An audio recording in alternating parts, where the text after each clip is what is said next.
Ayan. So, good afternoon to each and everyone, especially to our professor, Sir Sefrino Painor. We are the reporters for today. My name is Joshua Kalaykay, together with my partner. Her name is Mitch Fidelson, and we will going to discuss about the models of curriculum development. Ayan. So, this discussion will just continuation of our topic that was discussed last week.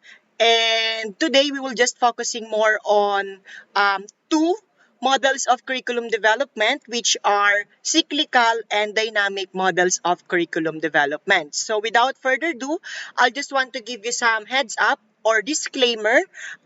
Again, we are not curricularists, so we are not expert in executing or developing specific curriculum, but we are future teachers. And as you know, being teacher, we should involve in curriculum itself. Why? Because we are the first one who experience the um, yung feeling na nasa loob tayo ng classroom. And our input ensures that the curriculum is practical, effective, and relevant to the needs of the students. And additionally, involving teachers fosters ownership and commitment to the curriculum, and it will lead to better implementation and outcomes in the classroom. So, to formally start our discussion, mhm, let's now focus with cyclical models. So, what is cyclical models? Here. So, cyclical models prescribe a cyclical or continuous process of curriculum development. Cyclical models usually start with situational analysis that serves as the basis for all the succeeding process. And under cyclical models, we have three specific models, which are Audrey and Howard Nichols' model of curriculum development, Wheeler's curriculum development model, and last will be the contextual filters model of course planning. So let us now discuss the first cyclical model of curriculum development, which is Audrey and Howard Nichols' model for curriculum development. So what is this model all about? I'll take down five important bullets here, and along the way of our discussion, we will be encounter these five important bullets. So the first one is continuous process and improvement. Second one is highly prescriptive and dynamic. The third one is faculty members' involvement. Fourth one is the importance of contributing disciplines. And last is little weakness found in this model. So here, on your screen, you will see the first model of curriculum development, which is the Audrey and Howard Nichols model for curriculum development. So, ayan, you have, let's say, 10 seconds to analyze the first model of curriculum development. Again, our first model is cyclical. So, from the word cycle, paikot siya. And as we can see, we have five stages here. The first one is situational analysis, the selection of objectives, selection and organization of content, selection and organization of methods, and last but not the least, of course, the evaluation. So let us now interpret this illustration. An example of cyclical model for curriculum development was developed by Nichols 1978, and the model emphasizes the cyclical nature of curriculum development, and according to the proponents of this model, curriculum development is a continuous process. And just like what I said a while ago, this model is highly prescriptive and dynamic in a way that the inclusion of situational analysis, which is the first stage, is part of the model as a valuable principle in curriculum development. It enables the curriculum workers to understand better the context in which the curriculum is developed. By starting with situational analysis, curriculum workers will be able to collect data and the needed information from various curriculum goals and objective. Thus, if you're going to apply this model in college settings, faculty members or most of our professor, especially in Sintang Paaralan, they need to conduct first situational analysis before planning their syllabi and curriculum plan. So nabanggit nga ni Sir Seth nung nakaraang meeting natin, our professor has the chance to really modify their own syllabi before they will going to teach it with the students. So this will make it possible for the curriculum to be more relevant and responsive to the needs of the students and the school. Also, this model recognizes the influence and the importance of contributing disciplines. What are the contributing disciplines? Those are the philosophy, psychology, and sociology. And these disciplines, those three disciplines, are useful in selecting the curriculum goals and objectives, contents, learning experiences, and evaluation. And last, this model has the potential to be used in educational setting as well, either school-based or in a national level.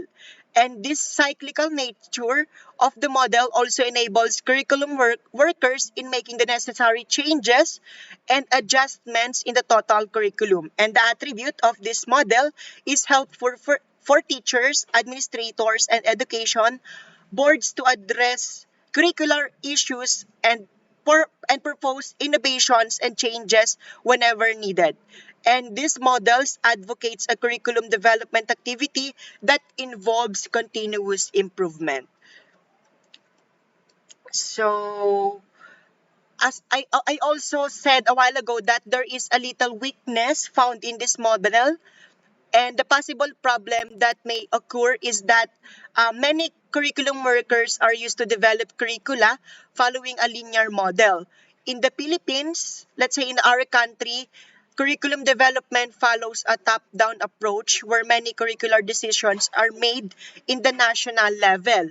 The goals and contents of the curriculums are set by the state. So in the context of higher education, there is a tendency for teachers not to follow this model because of the tedious job of conducting situational analysis before developing any syllabus or curriculum plan. Tama naman kasi 'di ba yung curriculum natin which is K to 12 curriculum, it is based from national curriculum na ginaya lang ng Pilipinas so that meron tayong magandang benefits makapag-cope up tayo sa 21st century skills ng mga kabataan and as well as ma-ready natin yung mga students sa 21st century skills. But hindi natin gaano pa abot yung ganong resources para ma-maintain yung kapulidong curriculum. That's why may mga teacher talaga na minomodify nila yung syllabus nila para makapag-cope up yung mga students doon sa syllabus or specific weeks na dapat ma-attain doon sa learning objectives. So to overall, these models emphasizes the importance of clearly defining goals, selecting appropriate content and activities, and regularly reviewing and revising the curriculum to ensure alignment with educational objectives and student needs. That's all for our first model, which is Audrey and Howard Nichols' model for curriculum development. I just want to know, Ate Mitch, am I still audible? Yes, you are, yes. Okay, thank you, Timich. So let us now proceed to our second model, which is Wheeler's curriculum development model. So it's just fun when I heard Wheelers because wheel, as we all know, wheel is also a cycle or circle, right? So I wrote here three bullets: related and interdependent, logical development, and later on, we will imagine that we are on a travel journey. So let us now discuss what is Wheeler's curriculum development. So here is the illustration of Wheeler's curriculum development model. So as you can see, it's still circle and it has 5 phases as well. So without further ado, let us now discuss the Wheeler's curriculum development.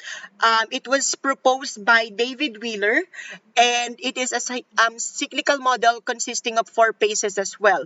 So in his influential book, Curriculum Process, in 1967, a cyclical process um, in which each element of the curriculum is related and interdependent. So, when we say interdependent, hindi sila pwedeng magkahiwalay-hiwalay. Magkakasama sila.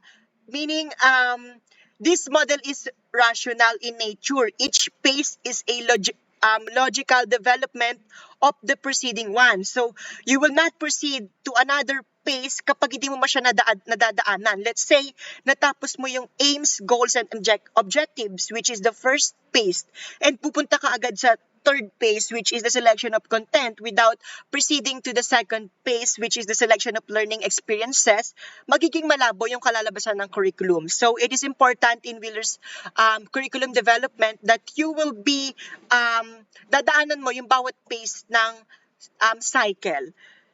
And also, Wheeler also emphasized the importance of starting from the development of aim, goals, and objectives. So he emphasized the first phase, which is the aims, goals, and objectives. Of course, these 3 components is very crucial in developing curriculum because without aims, goals, and objectives, ano pa yung let's say ano pa yung mga targets nyo na magagawa at the end of the discussion if wala tong tatlong to. That's why these 3 components is very important in creating or developing curriculum.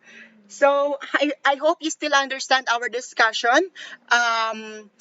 Yeah, and I said a while ago that we will be imagining that we are on a travel journey. So let's say that the first phase is the input or the 3 components, the aims, goals, and objective. Imagine we are at the start of our journey. This space is where you gather all your maps, let's say the GPS and information about your destination. Similarly, in curriculum development, you collect the data about learners. Learners need societal demands and educational goals. Goals. It's like charting the course before setting sail. And after you collected all your input, we are now on the second stage and the third stage, which are selection of learning experiences and the selection of content. This will be now our process. Now we are on the road. This phase involves putting our plans into action.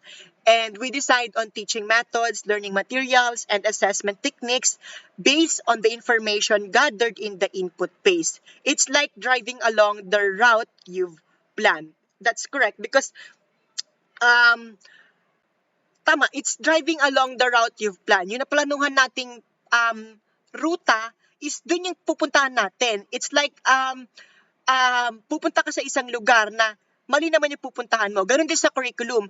If may aims, goals, and objectives ka na, if ayun na yung ruta mo, tas hindi dun yung papunta mo, hindi nyo mamimit or ma-attain yung aims, goals, and objectives kasi maling direction yung pinuntahan nyo. Ganun yung sa process ng Wheeler's curriculum development.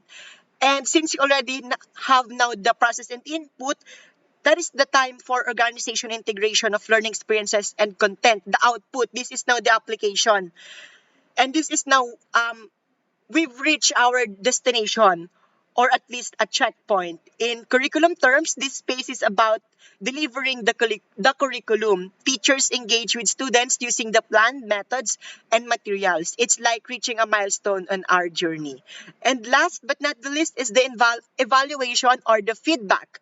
It is now the time to reflect on our journey. Gaano ba tayo naging masaya sa paglalakbay natin? Or in this space, sa curriculum, paano ba natin na kahusay na na-execute yung discussion natin with that specific period of time? Natutunan ba yung mga estudyante? Need ba natin ma-evaluate yung teaching method natin kung marami ba silang natutunan? We need to see how well the curriculum work. And tanong natin yung sarili natin, did we take a wrong turn? May mali ba tayong nagawa? What went well? What needs improvement?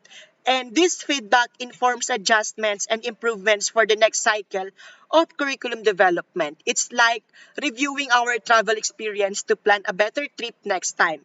And overall, this second cyclical model, which is the Wheeler's curriculum development, is about constantly cycling through these phases to ensure that curriculum development is a dynamic, responsive process that meets the needs of learners and the evolving educational landscape. And now let us now proceed to the last cyclical model, which is the contextual filters model of course planning. And I wrote here 7 bullets. University of Michigan National Center for Research, shaping the college curriculum, contextual influences, course decision or the form, contextual filters, faculty and educational beliefs, and teacher-centered. So without further ado, let us now discuss. This will be the illustration of our third cyclical model. Um, excuse me. Okay, let us now discuss this third illustration. For this third cyclical model, it was planned or it was developed by Stark Lauder, Bentley, Ryan, Martens, Genton, Wren, and Shaw in 1990. So marami silang nag-develop ng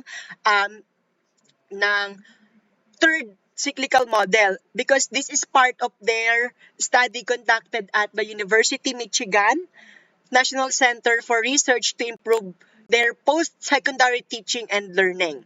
So content influences encompasses faculty members. So with this third model, we will emphasize here the importance of faculty members, especially our professors. So contextual influences, ito yan, yung contextual references, ito, yung goal, students, schedules, campus services, and resources. Um, mm, Also, it includes the form, ito, the course decision, select content, arrange content, and choose process. So,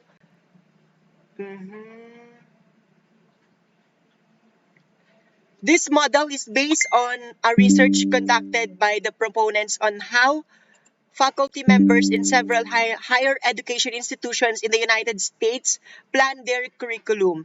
Several curriculum influences, such as faculty background and educational beliefs, are recognized in the model. The influence and the special role of faculty members in curriculum planning and development are recognized as a main factor in curriculum development in higher education. And this is what I told you a while ago. Faculty members or the professors is very important instrument in creating or crafting curriculum. Mhm. And this could have been very useful for faculty members, especially for neophyte instructors. When we say neophyte, they are beginners or a person who is new to a subject, skill, or a belief.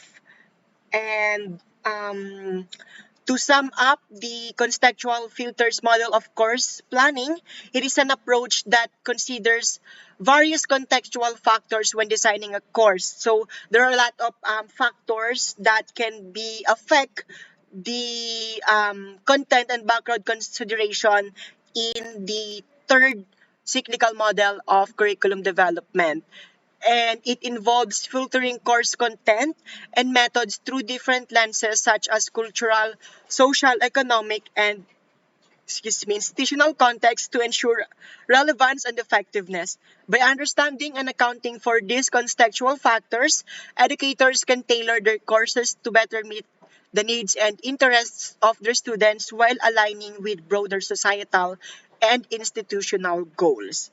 So that's all for my first part for discussing the cyclical models of curriculum development. And I will now pass this to my partner to further discuss the dynamic models of curriculum. Go ahead, Ate Mitch. All right, so thank you, Josh, in discussing about the cyclical model. So since we're done discussing about the cyclical model, Again, it is the continuous process of curriculum development. So now let's move on to dynamic models. So, may you please next slide. All right, thank you. So, when we say dynamic models of curriculum, it describes how curriculum workers develop a curricula in various educational contexts. So, first, when we say dynamic, it is characterized by a constant change, activity, or progress.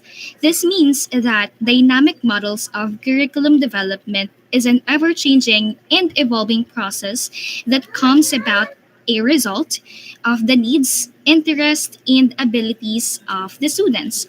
So in this model, we will identify a kinds of model, how the curriculum being developed, or how and why it was being developed, and why it was being developed on that way. So we have here for curricularists who made a curriculum model. So we have here four curriculum development model. So first is from Walker's model of curriculum. Second is Kilbeck's curriculum development model. Third is Einer's artistic approach to curriculum development. And last but not the least is from um, Pawelin's model for developing curriculum. Next slide. All right, so now let's first discuss about what is Walker's model of curriculum. I have here three bullets, right? So, according to Walker's model of curriculum, it is a curriculum workers bring with them their individuals' beliefs, knowledge, and values. It also reflects the realities of how curriculum workers plan and develop a curriculum. Third, it may commence at any point in any or in the curriculum workers in developing of their needs. So on workers model of curriculum development, we have the framework. Next slide. All right. So in this curriculum, as you can see, there are three stages or phases. First is platform, second is deliberation, last is curriculum design. So when we say platform, all right, so it serves as a foundation or starting point, or it is a starting point for curriculum development. So it actually encompasses the values. As you can see, there's a beliefs, theories, conception, point of views, aims, and objective. So in this phase, right, it involves identifying the overarching principles and objectives that will guide the curriculum development process. It also sets the context and direction of curriculum design. So platform serves as the foundation. So now let's move on to deliberation. When we say deliberation, as you can see, it is applying them to practical situation, arguing about, accepting, refusing, changing, and adapting. So when we say deliberation, right? So it involves engaging our stakeholders. So who are the stakeholders? Diba? Who are the stakeholders? They are the students, they are the teachers, they are the, faculty members, they are the parents. So when we say deliberation, it is a thoughtful discussion in decision making throughout the curriculum development process.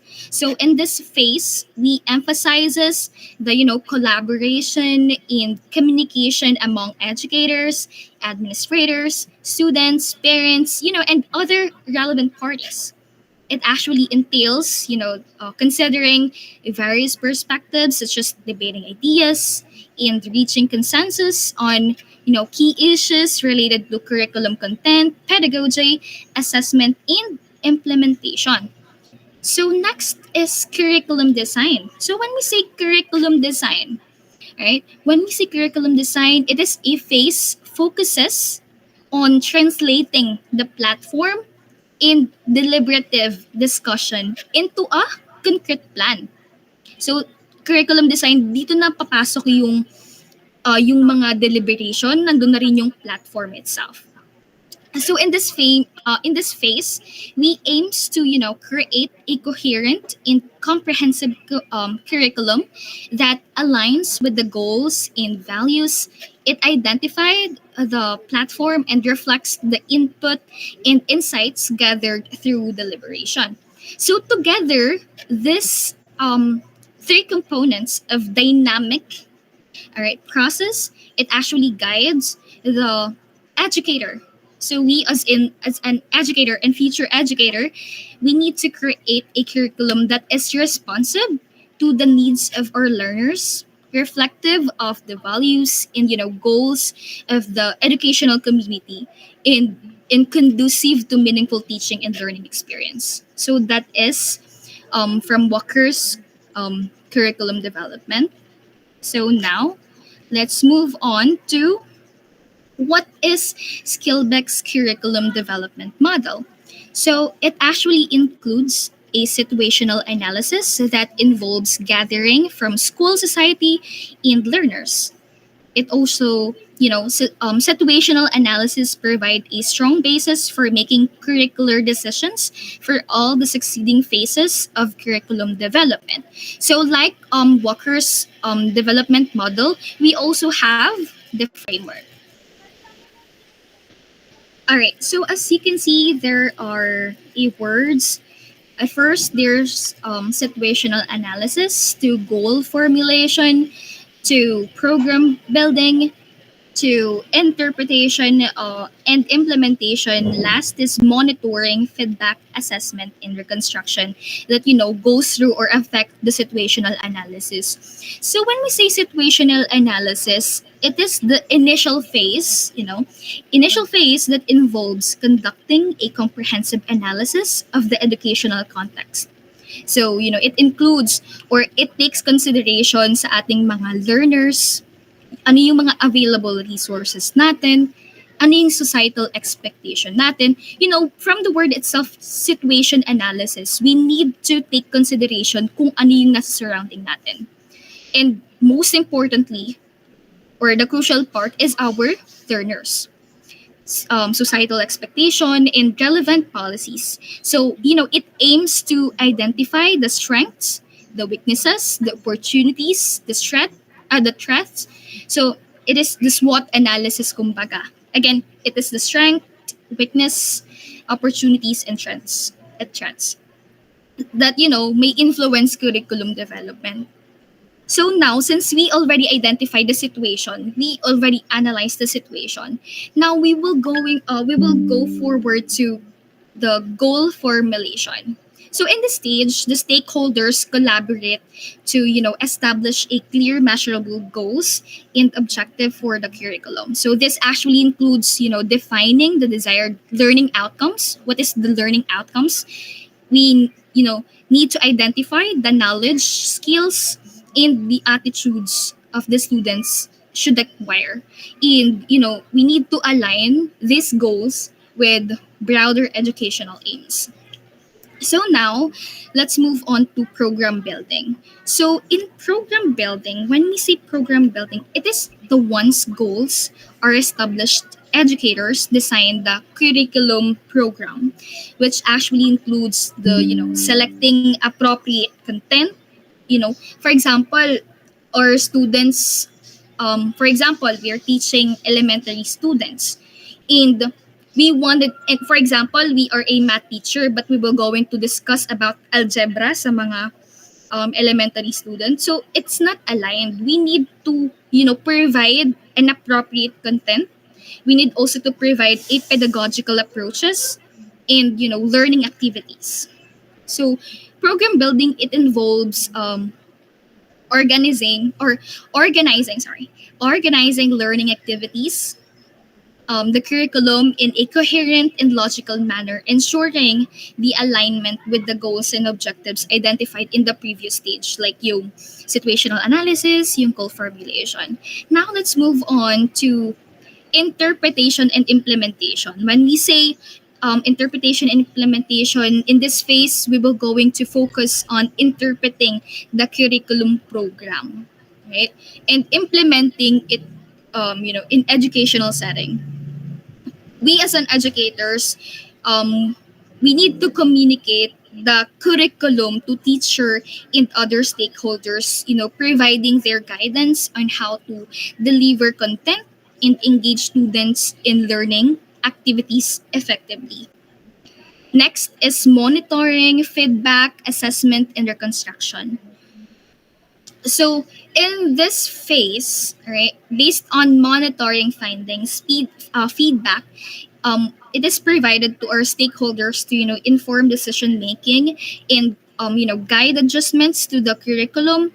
It may include the recommendation, it may include the instructional modification, resources allocation, or policy changes to enhance curriculum implementation. That's why when we say dynamic model, will not just gonna focus to, unlike cyclical model, umiikot lang siya from the word itself, cyclical, umiikot lang siya sa kung saan lang yon. Pero to kasi dynamic, merong progress na nangyayari.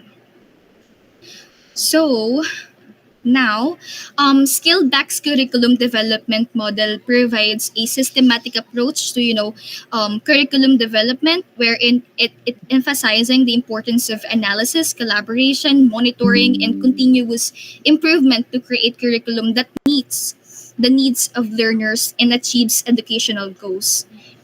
So, next slide. Thank you. So now let's move on to what is Eisner artistic approach to curriculum development. So Eisner believes that there is a need to develop a new theory that recognizes the artistry of teaching that is useful in helping teachers develop those arts. What kind of arts? So along with this discussion, we will going to identify what are those arts. It emphasizes as well a variety of learning opportunities to different types of students using varied resources and activities. So we have also the framework. All right. So as you can see, there's a goal. Sorry, I can barely see it here. Let me just. Can you please enhance it, Josh? Okay, wait lang. Sure.